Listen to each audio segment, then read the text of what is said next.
Hello everyone, welcome back to my channel. तो ये हमारी पॉलिटी सीरीज़ का नेक्स्ट पार्ट है। लास्ट पार्ट में हमने फंडामेंटल राइट्स के बारे में पढ़ा और राइट टू इक्वालिटी तक पढ़ा था, आर्टिकल 14 से 18 तक के। अब हम आगे के फंडामेंटल राइट्स के बारे में पढ़ेंगे, जो कि हमारा स्टार्ट होता है राइट टू फ्रीडम से। राइट टू फ्रीडम के अंदर आर्टिकल 19 से 22 तक आते हैं। आर्टिकल 19 के अंदर जो हमारा फर्स्ट आर्टिकल है अंडर राइट टू फ्रीडम में, उसमें हमें 6 फ्रीडम्स प्रोवाइड की जाती हैं। पहले ओरिजिनली जो था वो हमारे पास 7 फ्रीडम्स थी, बट अब हमारे पास 6 फ्रीडम्स हैं, जो कि सिर्फ हमारा अवेलेबल होती है सिटीजन्स को। जो राइट आते हैं अंडर आर्टिकल 19 वो हैं right of freedom to speech and expression, freedom of assembly, next है फ्रीडम ऑफ एसोसिएशन, यूनियन और cooperative society, freedom of movement, freedom of residence and settlement, and last हमारा right है freedom of profession, occupation, trade and business. जो हमारा 7th article था under article 19 first sub clause E, उसमें हमारा right to property था। Sub clause article F, जो कि रिमूव कर दिया गया था 44th कॉन्स्टिट्यूशनल अमेंडमेंट एक्ट 1978 से। तब से हमारे पास 6 फ्रीडम्स हैं अंडर आर्टिकल 19। अब हम इन जो फ्रीडम्स हैं उनके बारे में बात करते हैं। Under article 19 sub clause 1 sub clause A हमें फ्रीडम होती है freedom of speech and expression की। इसमें इंक्लूड होता है right to express views, freedom of press, commercial advertisement, right to know government activities, right to telecast, freedom of silence, right against phone tapping, right against pre-censorship and demonstration and picketing।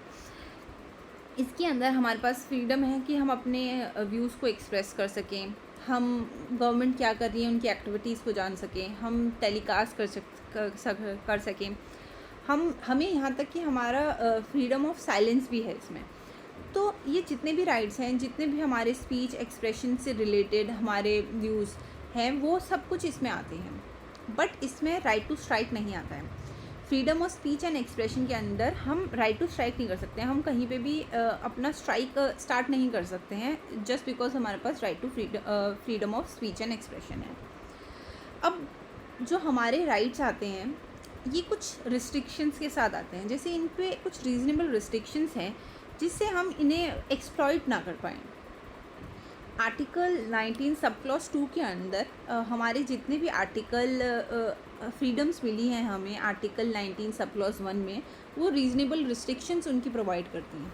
जैसे for सब clause 1 के लिए ए के लिए है वो है sovereignty and integrity of India, security of state, friendly relationship with foreign state, public order, decency और morality, contempt of court, defamation and incitement of offence. तो आर्टिकल 19 सब क्लॉज 2 के अंदर ये सारी रीजनेबल रिस्ट्रिक्शंस हमारी first freedom of speech and expression में लगती हैं।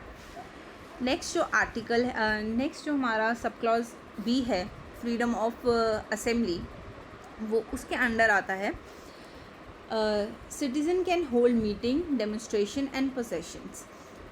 आप मीटिंग कंडक्ट करा सकते हो, कोई डेमोन्स्ट्रेशंस रख सकते हो, कोई पोजेशंस निकाल सकते हो, जैसे हमारी यात्राएं निकलती हैं, ये सब आपके पास ये राइट है कि आप वो असेंबली कर सकते हो under article 19 sub clause 1 sub clause B. But इसमें कंडीशन है कि ये पीसफुल और विदाउट आर्म्स होना चाहिए। यहाँ ये बहुत शांतिपूर्वक होना चाहिए और यहाँ पे आप कोई गन्स वगैरह इन सब चीज़ों का यूज़ नहीं कर सकते। आर्टिकल जो फ्रीडम ऑफ असेंबली में हमारे रिस्ट्रिक्शंस हैं वो हैं sovereignty and integrity of India and public order. आप पब्लिक ऑर्डर ख़राब नहीं कर सकते अपनी किसी मीटिंग या डेमोन्स्ट्रेशन या किसी भी चीज़ के लिए, किसी रैली के लिए वो पीसफुल होनी चाहिए, वो पब्लिक ऑर्डर को ख़राब करते हुए नहीं जानी चाहिए। अगर हम इसमें देखें तो कुछ इंपॉर्टेंट लॉज भी इसके अंदर आते हैं, जैसे सेक्शन 144 BNSS का, जिसमें मजिस्ट्रेट प्रोहिबिट कर सकता है किसी भी असेंबली को अगर वो पब्लिक पीस के लिए डेंजरस है। और अनलॉफुल असेंबली BNS सेक्शन 141 के अंदर जो आती है, जिसमें बोलते हैं कि assembly of 5+ person becomes unlawful if object अगर असेंबली हो रही है कहीं 5 से ज़्यादा लोगों की, और वो ऑब्जेक्ट कर रही है किसी भी लॉ को रेजिस्ट कर रही है, इलीगल ऑक्यूपेशंस के लिए है, क्रिमिनल ट्रेसपास है, इलीगल एक्ट है, और थ्रेटनिंग ऑफ गवर्नमेंट है, तो ये चीज़ आप इस फ्रीडम ऑफ असेंबली के अंडर नहीं यूज़ कर सकते हो। आप वहाँ पे असेंबल होकर के ये सब चीज़ें नहीं कर सकते हो। नेक्स्ट हमारा थर्ड है फ्रीडम ऑफ एसोसिएशन, जो इंक्लूड करता है right to form political parties, trade unions, club, society, company and cooperative society. आप कोई भी एसोसिएशन बना सकते हो अंडर इस freedom of association article 19 sub clause 1 sub clause C के अंडर। इसमें आपके पास ये भी राइट है कि आप किसी एसोसिएशन को ज्वाइन ना करो। आप पॉलिटिकल पार्टीज इजीली बना सकते हो, कोई भी आपको कोई ऐसी एसोसिएशन बनाने के लिए मना नहीं कर सकता, ये आपका फंडामेंटल राइट है। इसके अंदर रिस्ट्रिक्शन है कि वो सोवरेनिटी और इंटीग्रिटी ऑफ इंडिया को कहीं से भी डैमेज ना करे, पब्लिक ऑर्डर को डैमेज ना करे, और किसी मोरालिटी को डैमेज ना करे। आप ऐसे कोई भी क्लब, सोसाइटी, एसोसिएशन बना सकते हैं। इम्पॉर्टेंट लॉ अगर इसके अंदर देखें तो ट्रेड यूनियन जो होती हैं उनके पास कोई फंडामेंटल राइट नहीं होता राइट टू स्ट्राइक का, और ना ही राइट टू लॉकआउट का। आप काम बंद नहीं कर सकते और ना ही आप स्ट्राइक पे जा सकते हो। इस लॉ के अंडर ये इसमें रिस्ट्रिक्शंस होती हैं। अब नेक्स्ट हमारा फोर्थ फ्रीडम ऑफ मूवमेंट आता है article 19 sub clause 1 sub clause D में। सिटीज़न मूव कर सकते हैं फ्रीली थ्रू आउट इंडिया, और इसका जो मेन पर्पस है इस फ्रीडम ऑफ मूवमेंट का वो नेशनल यूनिटी प्रमोट करना और रीजनलिज्म को प्रिवेंट करना। अगर मूवमेंट को रेजिस्ट करा जाएगा, अगर उस पर रिस्ट्रिक्शंस लगेंगे तो रीजनलिज्म ज़्यादा बढ़ेगा, नेशनल यूनिटी नहीं रहेगी। तो वो चीज़ ना हो, इसीलिए फ्रीडम ऑफ मूवमेंट सबका एक फंडामेंटल राइट है। इसमें बट रिस्ट्रिक्शंस है, जैसे जनरल पब्लिक का इंटरेस्ट हो। कुछ लोग जैसे कोई ऐसे लोग कहीं जा कर के ना बसें जो वहाँ का पब्लिक ऑर्डर ख़राब करें, तो वो जनरली जो उस एरिया का पॉपुलेस है उसके हिसाब से भी वहाँ पे इंटरेस्ट को देखा जाता है। और आप स्केड्यूल ट्राइब के एरिया को प्रोटेक्ट करने के लिए भी वहाँ पे उनका लिमिटेड एक्सेस रहता है। अब अगर हम आर्टिकल 19 देखें तो मूवमेंट के हिसाब से वो सिर्फ इंटरनल मूवमेंट को कवर करता है, बट अगर हम फॉरेन ट्रैवल के हिसाब से देखें तो वो आर्टिकल 21 के अंडर आता है। नेक्स्ट हमारा फिफ्थ है फ्रीडम ऑफ रेजिडेंस, जो कि sub article 19 sub clause 1 sub clause ई के अंडर आता है, जिसमें इंक्लूड होता है right reside anywhere, settle anywhere in India. इसका रिस्ट्रिक्शन है interest of general public, protection of schedule tribe. इसमें भी यही है कि जनरल पब्लिक के हिसाब से वहाँ पे आप देखा जाएगा पॉपुलेस का क्या मत है, एंड स्केड्यूल एरिया में आप ऐसे ही जाकर के रिसाइड नहीं कर सकते। इसका भी पर्पस था कि नेशनल इंटीग्रेशन हो और इंटरनल बैरियर्स को रिमूव किया जाए। लास्ट हमारा जो फ्रीडम है वो है freedom of profession, article 19 sub clause 1 sub clause ji. Include करता है to practice profession, carry occupation and conduct trade and business. आप अपना कोई भी प्रोफेशन प्रैक्टिस कर सकते हो, कोई भी ऑक्यूपेशन कैरी कर सकते हो, और कोई भी बिजनेस कंडक्ट कर सकते हो। पब्लिक रिस्ट्रिक्शन है कि ये पब्लिक इंटरेस्ट में होना चाहिए। आप कोई ऐसा बिजनेस मत करो जो पब्लिक इंटरेस्ट को कहीं से भी हानि पहुँचाए। अगर हम देखें तो स्टेट इसमें क्वालिफ़िकेशन प्रिस्क्राइब कर सकता है, और स्टेट यहाँ पे क्रिएट कर सकता है कोई मोनोपोली। जैसे क्वालिफ़िकेशन है, अगर आपको डॉक्टर बनना है तो आपके पास मेडिकल क्वालिफ़िकेशंस होनी चाहिए, तो ये टाइप की क्वालिफ़िकेशंस यहाँ पे प्रिस्क्राइब की जा सकती हैं। इसमें इमोरल और डेंजरस एक्टिविटीज़ प्रोटेक्टेड नहीं होती। जैसे आप हमारे पास फ्रीडम टू प्रोफेशन है, उसमें ह्यूमन ट्रैफिकिंग, ड्रग ट्रेड और एक्सप्लोसिव का बिजनेस नहीं कर सकते हो। तो जो भी चीज़ डेंजरस या इमोरल है, आप इस फ्रीडम ऑफ प्रोफेशन के अंडर उन सब चीज़ों को नहीं कर सकते। नाउ नेक्स्ट हमारा आर्टिकल आता है 20, protection in respect to conviction of for offences available to citizen, foreigners and companies. ये हमारा जो प्रोटेक्शन है respect to conviction of offences, ये सिटीज़न, फॉरेनर्स और कंपनीज सबको प्रोवाइड होता है। फर्स्ट, इसके 3 पार्ट हैं। फर्स्ट है no ex post facto law. कोई भी पनिशमेंट किसी भी लॉ के अंडर अगर तब एग्जिस्ट नहीं करती थी जब वो ऑफेंस हुआ था, तो वो पनिशमेंट तब बाद में नहीं दी जा सकती है। Applies only to criminal law, not to civil law और टैक्स लॉ। आप किसी भी क्रिमिनल लॉ के अंडर अगर कोई भी ऑफेंस करते हो और वो ऑफेंस तब एग्जिस्ट नहीं करता जब आपने वो ऑफेंस कमिट किया था, तो आपको वो उसके बाद पनिशमेंट जो बाद में अमेंड हो करके बनाई गई है वो पनिशमेंट नहीं मिल सकती है। सेकेंड जो इसका पॉइंट है वो है नो डबल जेपर्डी। कोई भी इंसान अगर कोई ऑफेंस कमिट करता है तो उसको 2 बार सेम ऑफेंस के लिए पनिशमेंट नहीं मिल सकता। अगर आप 2 बार करोगे तो हाँ, बट आपने एक बार कोई ऑफेंस कमिट किया है और आपको उसके लिए 2 बार पनिशमेंट मिल रहा है, वो नहीं हो सकता है। Applies only to judicial proceedings, not to departmental. ये जुडिशियली जो प्रोसीडिंग्स होती है उन्हीं के लिए है, कोई डिपार्टमेंटल प्रोसीडिंग्स के लिए ये राइट वैलिड नहीं होता है।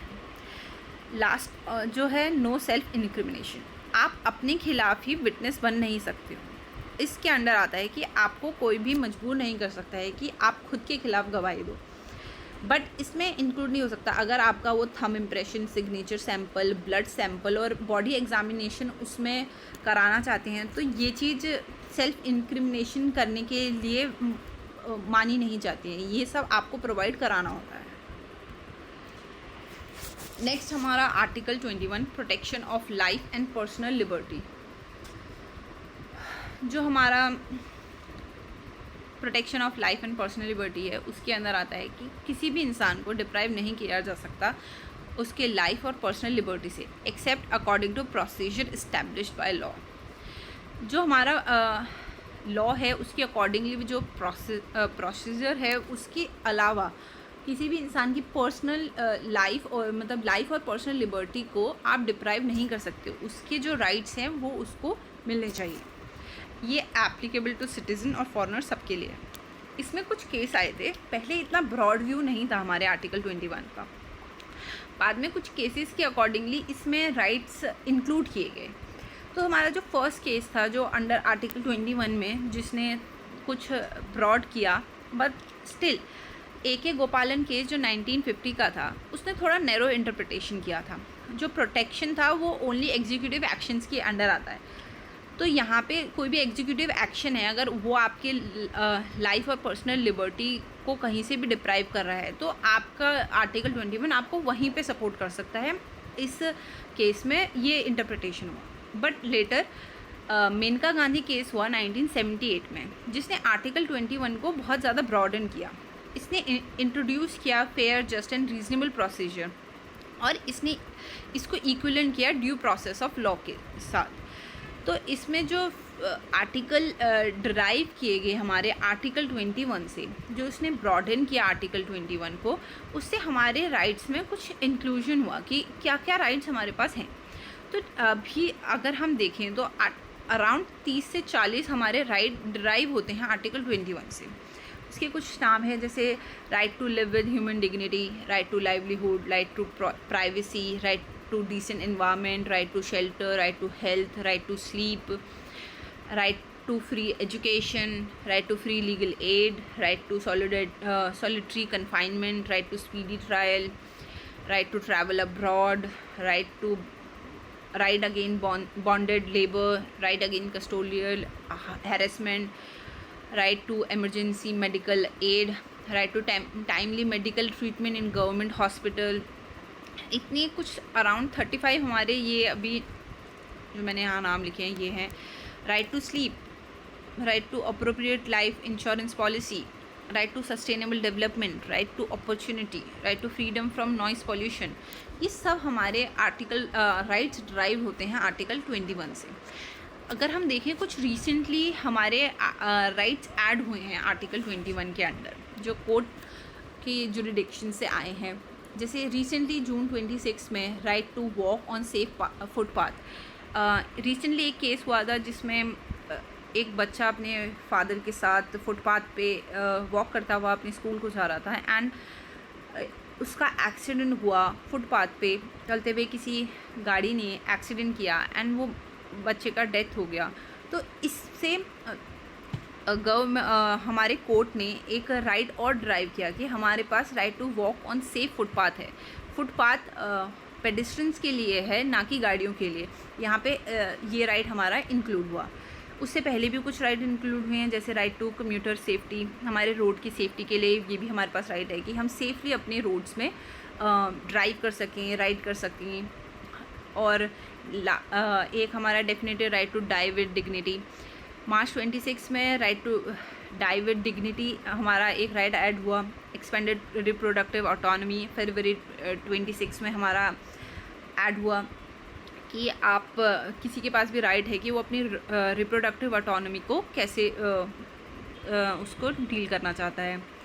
लास्ट उससे पहले right to inclusive digital access मई 2025 में ये ऐड हुआ। And right against the impact of climate change April 2024 में ये ऐड हुआ। ये कुछ रिसेंटली एडेड आर्टिकल राइट्स हैं हमारे आर्टिकल 21 के अंदर। अब हमारा article 21A right to education. हमारा आर्टिकल 21A जो है वो ऐड हुआ था 86 कॉन्स्टिट्यूशनल अमेंडमेंट 2002 से। ये प्रोवाइड करता है free and compulsory education to children from age 6 to 14 years. Right to education act 2009 में आया, जिसके की ऑब्जेक्टिव्स थे यूनिवर्सल एलिमेंट्री एजुकेशन और इंक्लूसिव एजुकेशन। तो हमारा जो राइट टू आर्टिकल 21A जो था उसने फ्री एंड कंपलसरी एजुकेशन था चिल्ड्रन का फ्रॉम एज टू 6 to 14, ये तो ऐड किया। बट इसने आर्टिकल 45 में भी उसका सब्जेक्ट मैटर चेंज किया था, क्योंकि वहाँ का subject matter free and compulsory education to children from age to 6 to 14 यहाँ ऐड हुआ, तो वहाँ अप टू 6 तक उसको करा था। तो ये आर्टिकल 86 कॉन्स्टिट्यूशनल अमेंडमेंट 2002 से हमारे ये दो चेंजेस हुए थे। नेक्स्ट हमारा article 22 protection against arrest and detention.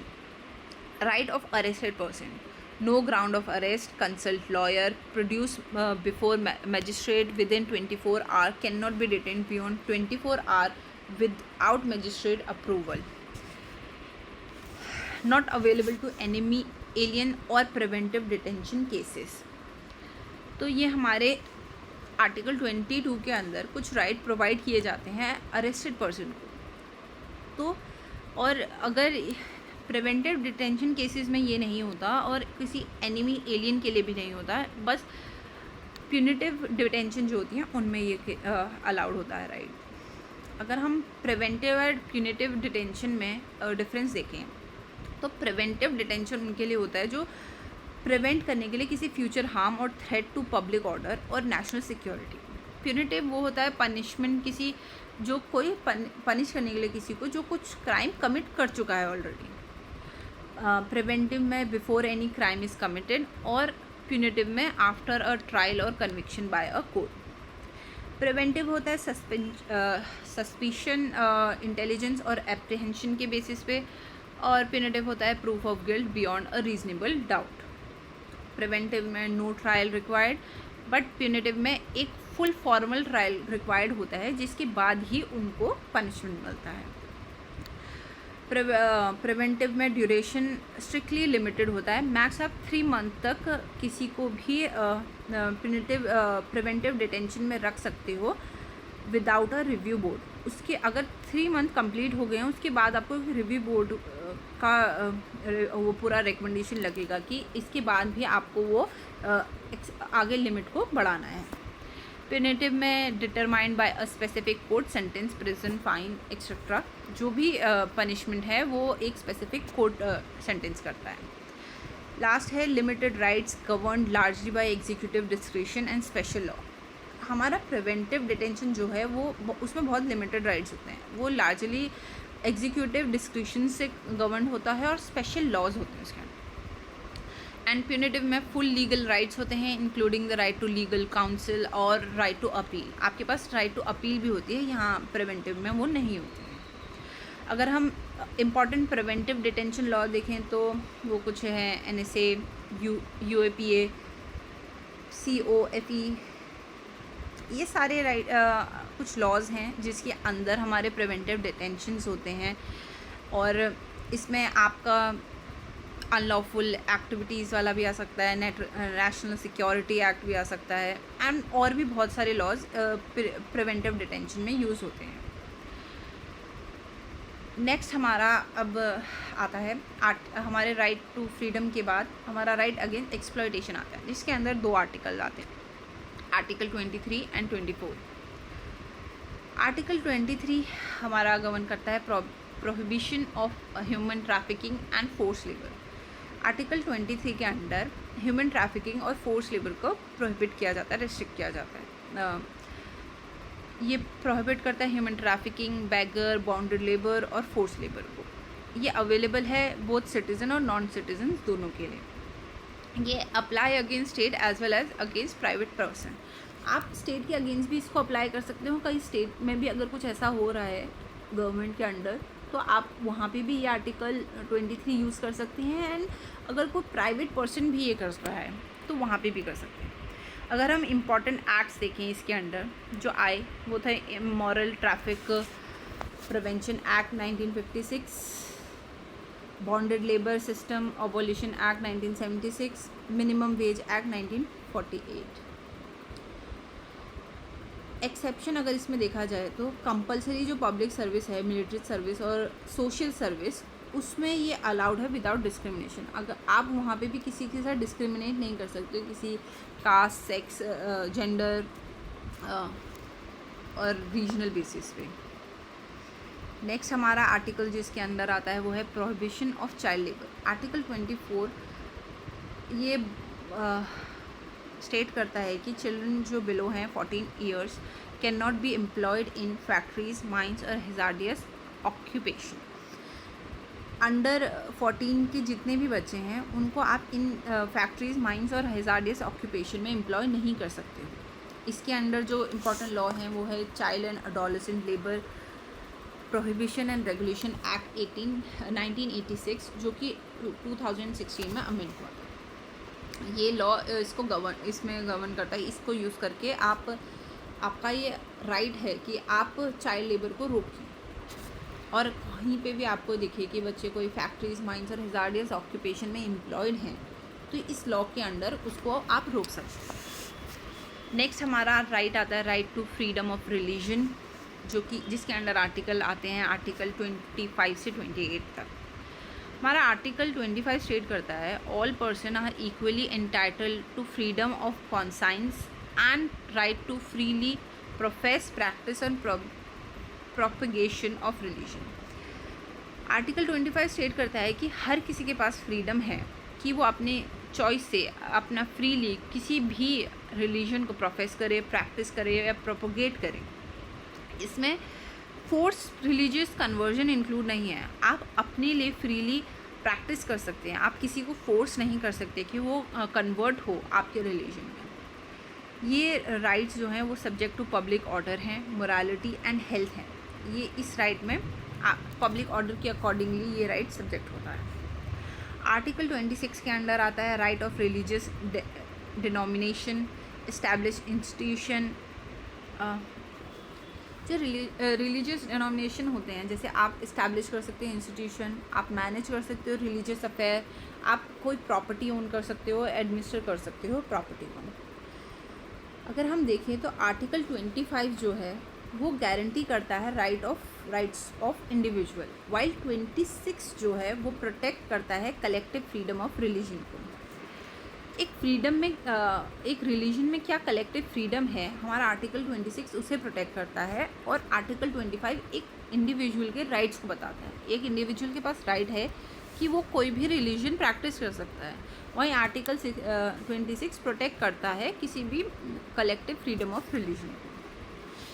Article 27 state करता है कि no person shall be compelled to pay any taxes for the promotion और maintenance of any particular religion और रिलीजियस डेमोनेशन। किसी भी इंसान को कंपेल नहीं है कि वो पे करे कोई भी टैक्स अपने फॉर द प्रमोशन और maintenance of any particular religion. किसी भी रिलीजन के प्रमोशन और मेंटेनेंस के लिए आपको कोई टैक्स पे करने की ज़रूरत नहीं है।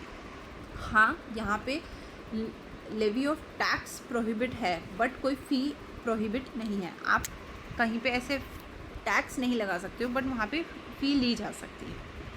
Article 28, religious instruction in educational institution. जो हमारे एजुकेशनल इंस्टीट्यूशन हैं वहाँ पे रिलीजियस इंस्ट्रक्शंस कैसे दिए जा सकते हैं, इसमें भी कुछ टाइप्स हैं। इंस्टीट्यूशनल टाइप्स के अकॉर्डिंगली रिलीजियस इंस्ट्रक्शंस अलाउड या नॉट अलाउड होते हैं। जैसे स्टेट फंडेड इंस्टीट्यूशन है वहाँ पे नॉट अलाउड हैं,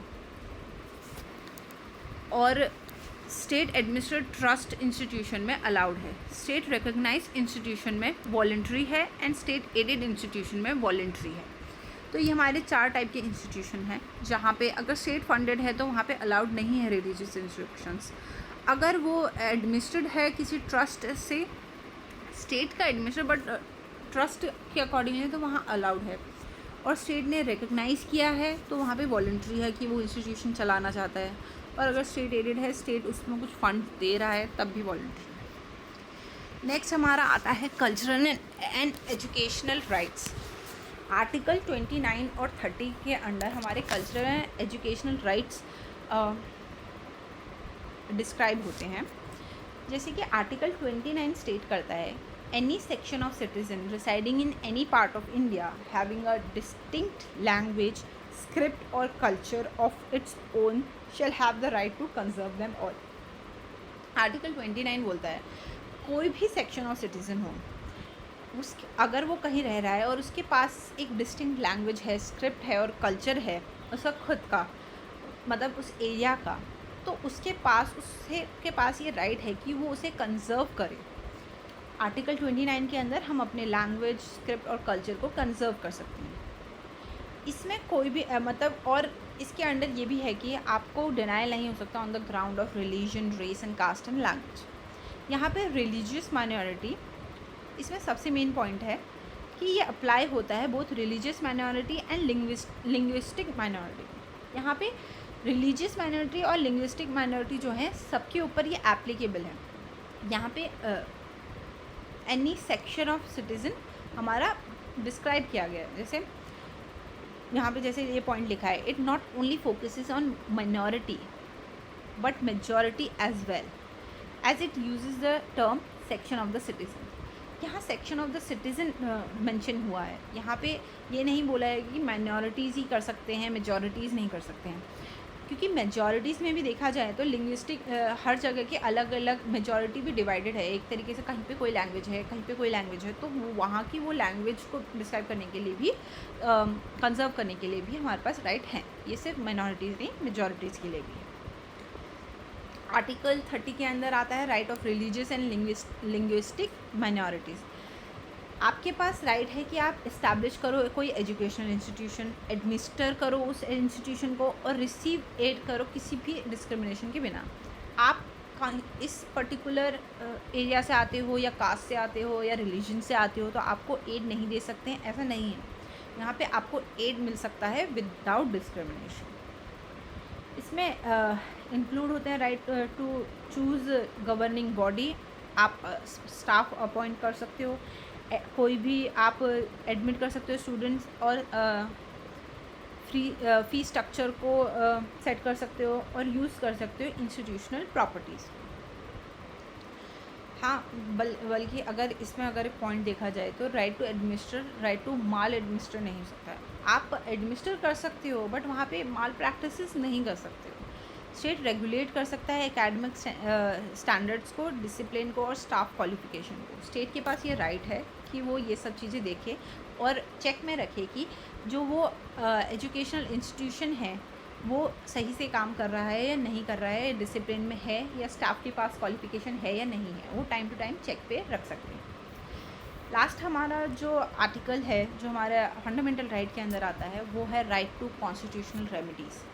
आर्टिकल 32 हमारा इम्पॉर्टेंट आर्टिकल है क्योंकि ये हमारे कोई भी फंडामेंटल राइट अगर कहीं से भी हमारे फंडामेंटल राइट कहीं से भी हानि हो रही है तो फिर हम अप्रोच कर सकते हैं सुप्रीम कोर्ट के पास कि जो हमारे को हेल्प करेगा इन्फोर्स करने के लिए हमारे फंडामेंटल राइट को। आर्टिकल 32 हमारे को वो राइट देता है कि हम सुप्रीम कोर्ट के पास डायरेक्टली जा सकते हैं अगर कहीं से भी हमारे फंडामेंटल राइट को हानि हो रही है। डॉक्टर बी आर अम्बेडकर ने हमारे आर्टिकल 32 को heart and soul of the constitution कहा था। Supreme court can issue 5 writs as follows. Article 32 के अंदर 5 रिट्स इशू की जाती हैं जो कि सुप्रीम कोर्ट इशू कर सकता है, और वो 5 रिट्स हैं हमारी habeas corpus, mandamus, prohibition, certiorari and quo warranto. Habeas corpus का मतलब होता है प्रोड्यूस द बॉडी। इसका पर्पस होता है रिलीज इलीगल डिटेंशन। अगर इलीगली विदाउट वारंट आपका डिटेंशन होता है तो आप सुप्रीम कोर्ट के पास डायरेक्टली जा सकते हो, and under habeas corpus writ में वो कोर्ट बोल सकता है प्रोड्यूस द बॉडी, और इलीगल डिटेंशन को रिलीज़ करने के लिए कोर्ट सीधे ऑर्डर दे सकते हैं। मैंडेमस में होता है वी कमांड। कोर्ट के पास अगर आप जाएं किसी भी पब्लिक ड्यूटीज़ कोई अगर परफॉर्म नहीं कर रहा है उसके लिए, तो कोर्ट कमांड करती है उस पब्लिक ऑफिसर को कि वो अपनी ड्यूटी को परफॉर्म करें। अगर हम नेक्स्ट रिट में देखें, prohibition to forbid stop lower court from exceeding jurisdiction. अगर कोई भी लोअर कोर्ट अपनी जुडिडिक्शन से ऊपर कोई भी फैसला देने वाला है तो प्रोहिबिट करा जाता है, उनको फॉरबिड किया जाता है बाय सुप्रीम कोर्ट कि वो ये जुरिडिक्शन को एक्सीड ना करें। टेरिटोरी में है टू बी इन्फॉर्म।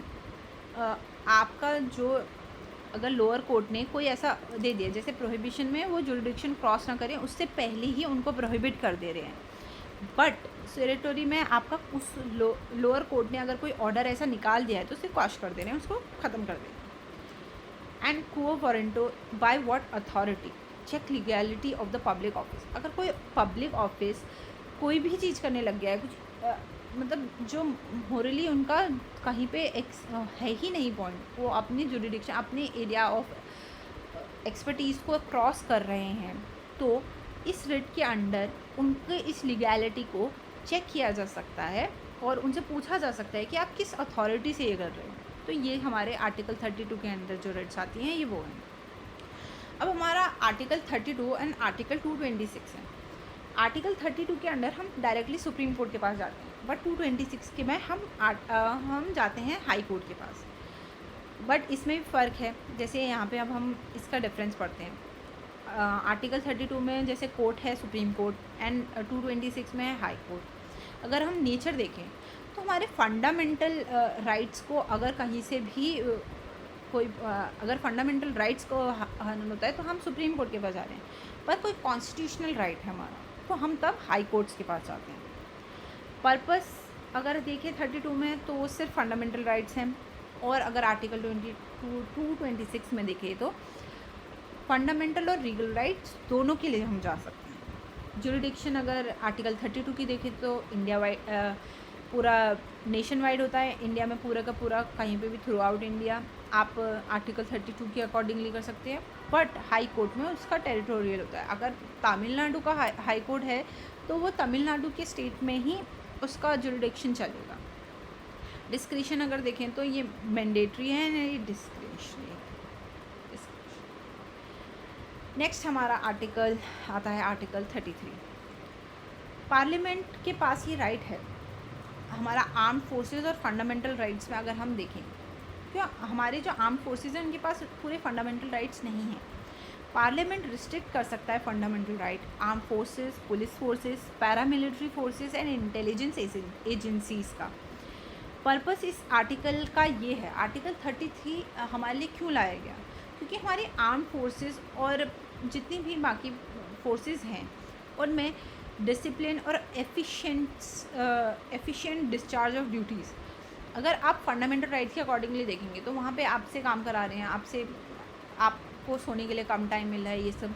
तो आर्टिकल 21 के अकॉर्डिंगली क्या होगा, हमारे पास राइट टू स्लीप है, हम सो सकते हैं, बट नहीं, आप अगर आर्म फोर्सेस में हैं तो आप एक पर्टिकुलर ऑफिस होल्ड कर रहे हैं कि आप एज नेशन की सिक्योरिटी कर रहे हैं, तो ये सब फंडामेंटल राइट्स को रिस्ट्रिक्ट किया जा सकता है। वहाँ पे एक डिसिप्लिन बनाने के लिए इन सब राइट्स को रिस्ट्रिक्ट करते हैं। तो ये आर्टिकल 33 पार्लियामेंट को ये राइट देता है कि वो फंडामेंटल राइट आर्म फोर्सेस का रिस्ट्रिक्ट कर सके। टू ऑब्वियसली पर्पस उसका ये है कि डिसिप्लिन फॉर्म किया जा सके या एफिशिएंसी लाई जा सके। नेक्स्ट हमारा आता है आर्टिकल 34, जिसमें हमारा मार्शल लॉ आता है। आर्टिकल 32 मार्शल लॉ क्या होता है?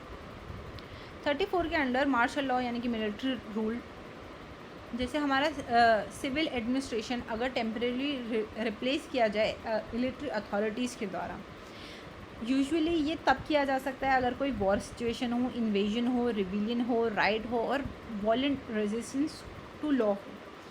आज तक इंडिया में कभी मार्शल लॉ नहीं लगा है, बट ये आर्टिकल 34 के अकॉर्डिंगली मार्शल लॉ तब लग सकता है जब पार्लियामेंट के मतलब सिविल एडमिनिस्ट्रेशन टेम्परेरी रिप्लेस हो जाए, और वो सिर्फ इम्पोज हो सकता है वॉर, इन्वेजन, रिबिलियन, राइट और वायलेंट रेजिस्टेंस के टाइम पे।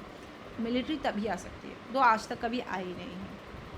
पार्लियामेंट के पास एक राइट है कि वो प्रोटेक्ट कर सके गवर्नमेंट सर्वेंट जो है, अगर वो कोई एक्शन लेते हैं during martial law. Martial law के टाइम पे मार्शल लॉ क्यों लग रहा है? वॉर, इन्वेजन के टाइम पे, कि हमारा एक ऐसा सिचुएशन बन गया है जिसके वजह से हमें मार्शल लॉ लगाना पड़ा। तो उस सिचुएशन को ट्रीट करने के लिए, उस सिचुएशन को कहीं से भी मतलब कम करने के लिए, अगर कोई गवर्नमेंट सर्वेंट ऐसा कोई काम कर रहा है तो पार्लियामेंट की पावर है कि वो उसे प्रोटेक्ट करे उसके किसी भी ऐसे एक्शन से जिससे वो सिचुएशन कंट्रोल हो रही है। Validate punishment, sentence, 45 etcetera impose during martial law. और जो ये एक्ट ऑफ इंडेमनिटी है वो चैलेंज नहीं हो सकती है वॉयलेशन ऑफ फंडामेंटल राइट्स के उसमें कोई भी आप उसको चैलेंज नहीं कर सकते हो कोर्ट में जाके कि हमारा फंडामेंटल राइट का वॉयलेशन हुआ। Martial law does not automatically suspend habeas corpus. Martial law से हिबियस कॉर्पस सस्पेंड नहीं होता है कि इलीगल आप किसी को भी डिटेन नहीं कर सकते। अब हम अगर इसमें देखें तो मार्शल लॉ और नेशनल इमरजेंसी में बहुत ज़्यादा डिफरेंस होता है कि एक मार्शल लॉ क्यों लगता है या नेशनल इमरजेंसी क्यों लगती है। मार्शल लॉ एक अलग वजह से लगता है एंड नेशनल इमरजेंसी एक अलग वजह से लगती है। तो हमारा जो बेसिस हैं, जैसे अफेक्ट क्या होता है मार्शल लॉ का, ओनली अफेक्ट पड़ता है फंडामेंटल राइट्स पे, आपके फंडामेंटल राइट्स कम हो जाते हैं। नेशनल अगर इमरजेंसी देखें तो वहाँ फंडामेंटल राइट और सेंट्रल और स्टेट रिलेशन में भी अफेक्ट पड़ता है। मार्शल लॉ में जो गवर्नमेंट है वो सस्पेंड हो जाती है, बल्कि नेशनल इमरजेंसी में वो सस्पेंड नहीं होती है। कोर्ट्स जो हैं, ऑर्डिनरी कोर्ट जो हैं वो सस्पेंड हो जाती हैं मार्शल लॉ के अंडर, बट नेशनल इमरजेंसी में वो फंक्शन करती हैं। अगर हम ग्राउंड्स देखें तो लॉ एंड ऑर्डर ब्रेकडाउन के अंदर हमारा मार्शल लॉ लग जाता है, बट अगर हम नेशनल इमरजेंसी में देखें तो वॉर, एक्सटर्नल एग्रेशन और आर्म्ड रिबिलियन में लगता है। एरिया अगर हम मार्शल लॉ देखें तो वो एरिया स्पेसिफिक होता है, वहीं की नेशनल इमरजेंसी जो है पूरी इंडिया में लगती है। मार्शल लॉ आप एक पर्टिकुलर एरिया पे लगा सकते हो, बट नेशनल इमरजेंसी अगर लग गई तो पूरी इंडिया में लग गई। कॉन्स्टिट्यूशनल प्रोविज़न अगर देखें तो इम्प्लिसिट है, ये आर्टिकल 34 में डिफाइन है, इम्प्लिसिटली बोला गया है। और नेशनल इमरजेंसी जो है एक्सप्लिसिटली आर्टिकल 352 में बोला गया है। अब नेक्स्ट हमारा आर्टिकल आता है 35, जिसमें है affecting certain fundamental rights. Article 35 के अंडर कुछ पार्लियामेंट के पास राइट हैं जो वो लॉ बना सकता है जिससे फंडामेंटल राइट्स पे अफेक्ट पड़ता है। जैसे फर्स्ट है related to fundamental right, article 16 के अंडर जैसे आपके पास इक्वल अपॉर्चुनिटी का राइट है, बट अगर हमारा सब्जेक्ट हो जाए रेजिडेंस रिक्वायरमेंट किसी भी जॉब के लिए तो आपके पास इक्वल अपॉर्चुनिटी नहीं है। दिल्ली का इंसान मध्य प्रदेश जा कर के कोई भी जॉब को फिल नहीं कर सकता अगर वहीं का रेजिडेंस मांगा जाए तो। Article 32 power to other courts to issue writs. Article 32 में सिर्फ सुप्रीम कोर्ट के पास पावर है और किसी कोर्ट के पास पावर नहीं है। आर्टिकल 33 जो रिस्ट्रिक्शन है हमारे fundamental rights of armed forces के ऊपर। आर्टिकल 34 और जो हमारा प्रोटेक्शन होता है मार्शल लॉ के टाइम पे वो, तो ये हमारे फंडामेंटल राइट से रिलेटेड कुछ जैसे पार्लियामेंट लॉ बना सकता है। And punishment of offences under fundamental right. Article 17 के अंदर जैसे अनटचेबिलिटी, आर्टिकल 23 के अंदर human trafficking and force labour. इसमें जो है अगर हम इसमें देखें तो पार्लियामेंट के पास ही लेजिस्लेट है कि इन मैटर्स पे कोई लॉ बना सके, स्टेट लेजिस्लेचर के पास नहीं है। तो आर्टिकल 35 के अंदर पार्लियामेंट ही इन आर्टिकल और इन सब क्लॉजेस के अंदर लॉ बना सकता है और स्टेट लेजिस्लेचर नहीं। अगर हम राइट टू प्रॉपर्टी की बात करें, जो हमारा राइट टू प्रॉपर्टी है उसका पोजीशन क्या है? 1978 से पहले article 19 sub clause 1 sub clause F और आर्टिकल 31 के अंदर हमारा राइट टू प्रॉपर्टी डिफाइन था कि इसमें हम अक्वायर कर सकते हैं प्रॉपर्टी, होल्ड कर सकते हैं प्रॉपर्टी और डिस्पोज कर सकते हैं property. But after 44th amendment 1978 ये फंडामेंटल राइट से अबॉलिश हो गया और एक नया आर्टिकल बना, आर्टिकल 308 जो इंसर्ट किया गया, जिसमें स्टेट किया गया no person shall be deprived of his property except by authority of law. Laws के अकॉर्डिंगली जो भी है वो कोई बाकी किसी भी इंसान को उसकी प्रॉपर्टी से डिप्राइव नहीं किया जा सकता। प्रेजेंट स्टेटस अगर देखें, पहले ये फंडामेंटल राइट था, अब क्या है? ये कॉन्स्टिट्यूशनल राइट और लीगल राइट है, बट फंडामेंटल राइट नहीं है। इसका मतलब क्या है? अगर इसको कॉन्स्टिट्यूशनल या लीगल राइट बनाने का क्या मतलब है? पार्लियामेंट कोई भी ऑर्डिनरी लॉ को इजीली मॉडिफाई कर सकता है, प्रोटेक्ट करता है इसे against executive action, can not directly approach supreme court under article 32 but can approach high court. आपका अगर फंडामेंटल राइट है आप डायरेक्टली सुप्रीम कोर्ट के पास जा सकते हो, बट अब ये आपका लीगल राइट बन गया तो आप हाई कोर्ट के पास ही जा सकते हो। और इसमें कोई भी गारंटीड कॉम्पनसेशन नहीं है, बट फंडामेंटल राइट जब था तो गारंटीड कॉम्पनसेशन था, बट अब आपके पास गारंटी नहीं है कि कॉम्पनसेशन मिलेगा या जितना आपको चाहिए वो मिलेगा। कॉम्पनसेशन अवेलेबल है दो केसेस पे। अगर आर्टिकल 30 के अंदर कोई स्टेट एक्वायर कर रहा है प्रॉपर्टी किसी माइनॉरिटी एजुकेशनल इंस्टीट्यूशन की, तो वहाँ पे कॉम्पनसेशन देना पड़ेगा। और अगर स्टेट एक्वायर कर रहा है land personal cultivation with in ceiling limits में, तो तब भी कंपनसेशन देना पड़ेगा।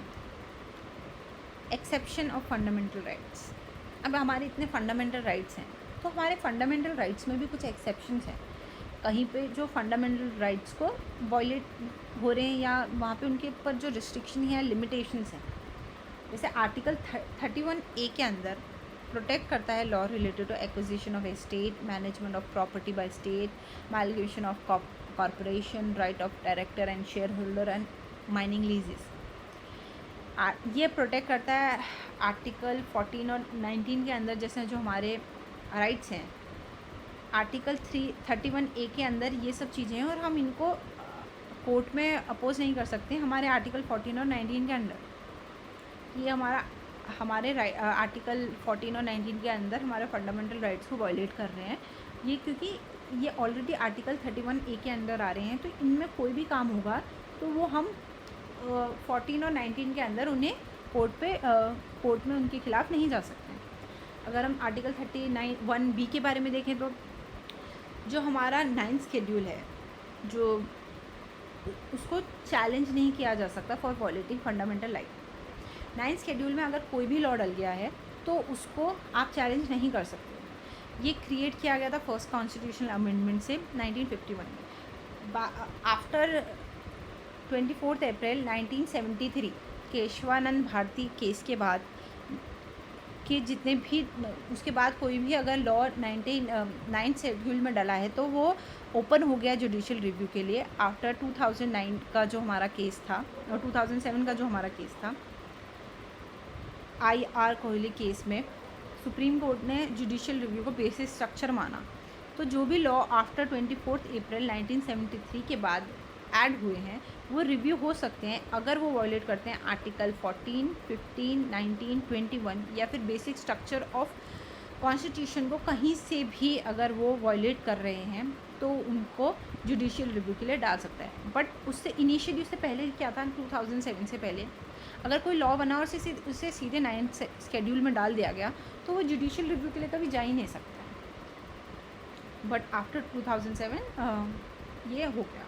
एंड लास्ट हमारा इसमें है आर्टिकल 31C, जो कि प्रोटेक्ट करता है लॉ को implementing directive principle against under article 39B and 39C। 39B और C के अंदर जो हमारे डायरेक्टिव प्रिंसिपल्स हैं, जैसे रिसोर्सेज एलोकेशन और इक्वल पे, ये सब कोई भी लॉ इम्प्लीमेंट हो जो कि इसके अंदर हो, उनको प्रोटेक्ट करेगा चैलेंज होने के अंदर आर्टिकल 14 और 19। जो हमारा राइट टू इक्वालिटी है और राइट टू फ्रीडम है, उसके अंदर अगर वो इसके इक्वल नहीं है, जैसे आप कहोगे कि वुमेंस के राइट हैं, अगर इक्वल पे के आप उनको देना चाह रहे हो और वहाँ पे कहीं पे भी किसी का 14 या 19 में से कोई राइट वायलेट हो रहा है, तो आप उसको कोर्ट में नहीं जा सकते उसके लिए, क्योंकि वो ऑलरेडी प्रोटेक्टेड है अंदर आर्टिकल 31C के। आप ऐसे लॉज इम्प्लीमेंट कर सकते हो जो कि डायरेक्टिव प्रिंसिपल को इम्प्लीमेंट कर रहे हैं, जो आर्टिकल 39B और C के अंदर आते हैं। अब हमारे आर्टिकल्स ख़त्म हुए जो हमारे इसमें फंडामेंटल राइट्स में आते हैं।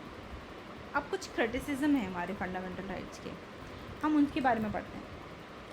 हमारा फंडामेंटल राइट का सबसे पहला क्रिटिसिज्म अगर हम देखें तो वो है एक्सेसिव रिस्ट्रिक्शन। बहुत सारे एक्सेप्शन हैं, लिमिटेशन हैं, हमारे को राइट टू फ्रीडम दिया गया है बट बहुत सारे रिस्ट्रिक्शंस के साथ दिया है। दो वो रिस्ट्रिक्शन ज़रूरी हैं, बट ये एक बहुत बड़ा क्रिटिसिज्म है फंडामेंटल राइट का कि आपके ऊपर इतना ज़्यादा रिस्ट्रिक्शन और लिमिटेशंस लगी हैं। इसमें सेकंड हमारा आता है नो सोशल इकोनॉमिक राइट्स। कोई भी right, no right to work, employment और सोशल सिक्योरिटी नहीं है। हाँ, वो DPSP बना है, बट आपके पास फंडामेंटल राइट नहीं है कि आपके पास राइट टू वर्क हो, एम्प्लॉयमेंट हो और सोशल सिक्योरिटी हो। वो आपका फंडामेंटल राइट नहीं है। Lack of clarity, terms like public order, minority and reasonable restriction not clearly defined। आपके पास माइनॉरिटी लिखा है, अब आर्टिकल 29 में हमारे पास माइनॉरिटी लिखा है, बट वहाँ पे पूरा का पूरी तरीके से डिस्क्राइब नहीं किया गया है, क्लियरली डिफाइन नहीं किया गया है कि वो किस चीज़ को क्या माइनॉरिटी करें। एनी सेक्शन ऑफ सिटीज़न बोला गया है तो उसे डिस्क्राइब नहीं किया गया है। तो यहाँ पे बहुत सारी जगहों पे क्लैरिटी, लैक ऑफ क्लैरिटी है। नो परमानेंसी, पार्लियामेंट आपके राइट्स को कभी भी अमेंड कर सकता है। नेक्स्ट हमारा है सस्पेंशन ड्यूरिंग इमरजेंसी। हमारे fundamental right, mostly fundamental right हमारे सस्पेंड हो जाते हैं इमरजेंसी के टाइम पे।